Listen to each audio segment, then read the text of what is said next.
আচ্ছা, শেষ পর্যন্ত তো নানান নাটকীয়তা পার হয়ে দুই উপদেষ্টা, ছাত্র উপদেষ্টা, মানে উপদেষ্টাদের মধ্যে দুইটা ভাগ করা গেছে, একটা হলো ছাত্র উপদেষ্টা আর একটা হলো বুড়া উপদেষ্টা। তো বুড়া উপদেষ্টা রয়ে গেছেন, তাদের মধ্যেও ভাগাভাগি আছে, এনজিও উপদেষ্টা, নন এনজিও উপদেষ্টা, ব্যবসায়ী উপদেষ্টা, নন ব্যবসায়ী উপদেষ্টা, বিভিন্ন ক্যাটাগরি আছে এই কয়েকজনের মধ্যে।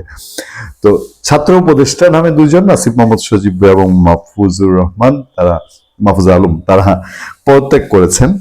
আচ্ছা, এই পদত্যাগের নাটকীয়তা এর মধ্যেও ছিল।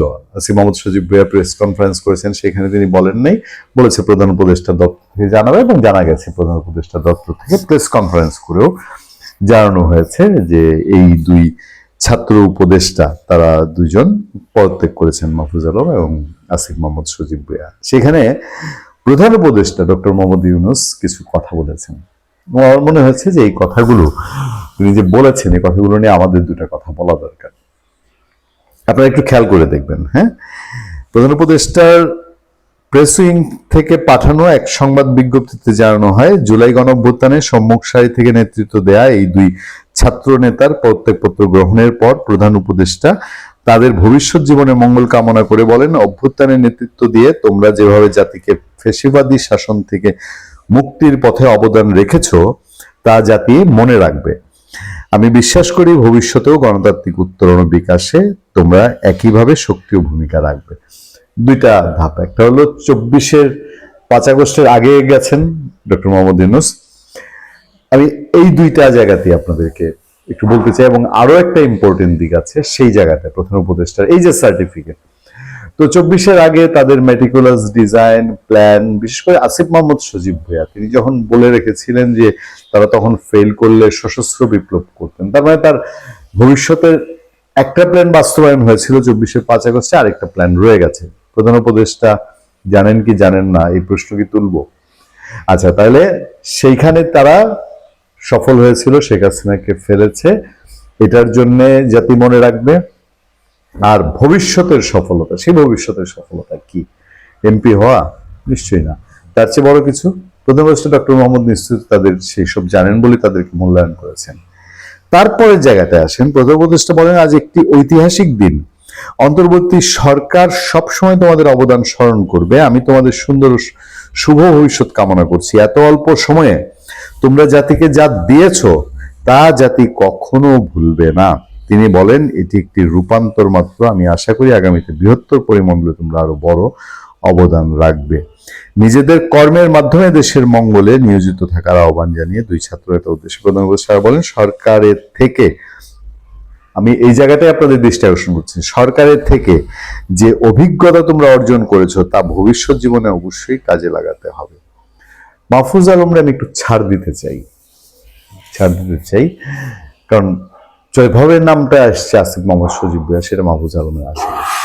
সরকারের থেকে 15 মাসে বাংলাদেশে মনে রাখার মতন, স্মরণ করার মতন মাহফুজ আলম বা আসিফ মোহাম্মদ সজীব ভুঁইয়া ইতিবাচক কোন পদক্ষেপটা নিয়েছেন যেটা দিয়ে সারা জাতি সারা জীবন মনে রাখবে? বাংলাদেশের একজন স্থানীয় সরকার মন্ত্রী ছিলেন, একজন ক্রীড়ামন্ত্রী ছিলেন, একজন তথ্যমন্ত্রী ছিলেন, এই সময়টায় দেশকে এই মন্ত্রণালয়গুলোতে এই করে গেছেন। 15 মাসে যা করেছেন তা 15 বছরে হয়নি, অতীতে হয়নি, ভবিষ্যতে হবে না। বলেন দেখি, এই টাইপের ইতিবাচক পদক্ষেপ আপনার আমার চোখে পড়ে, পত্র পত্রিকা জাতীয়ভাবে আন্তর্জাতিকভাবে আলোচিত হয়েছে বা স্বীকৃতি পেয়েছে, তাদের আন্ডারে যে মন্ত্রণালয়গুলো ছিল, আমি শুধু এইটুক বলবো আছে নাকি যে মনে রাখার মতন এমন এমন অনেক ঘটনা ঘটেছে যে ঘটনাগুলো একটা মানুষকে ভালোভাবে ইতিহাস মনে রাখায় না। আমি এটুক নিশ্চিত করে বলতে পারি, আসিফ মোহাম্মদ সজীব এবং মাহফুজ আলম, প্রধান উপদেষ্টা যেটা বললেন না যে 24-এর তাদের অবদান, তারপরে গত 15 মাসে অবদান, এবং ভবিষ্যতে কি হবে, এগুলো নিয়ে ইতিহাসে স্টাডি হবে যে একটা জেনারেশন, টোটাল জেনারেশনের দুইটা মানুষ কি হয়ে গেলে পরে একটা দেশে আজকে যে অবস্থা, মানে এই দুইটা মানুষ কোন কমিউনিটির নেতা হলে পরে, ইতিহাসে এগুলো স্টাডি হবে, ইতিহাসে গবেষণা হবে, রাষ্ট্রবিজ্ঞান সমাজ বিজ্ঞান এগুলো নিয়ে গবেষণা হবে। তারা কি কি করেছে আমি সেগুলোতে যেতে চাই না। পত্রপত্রিকা যদি ঘাটেন, আমলনামা যদি ঘাটেন, সেই আমল নামায় কি কি দাঁড়ায়?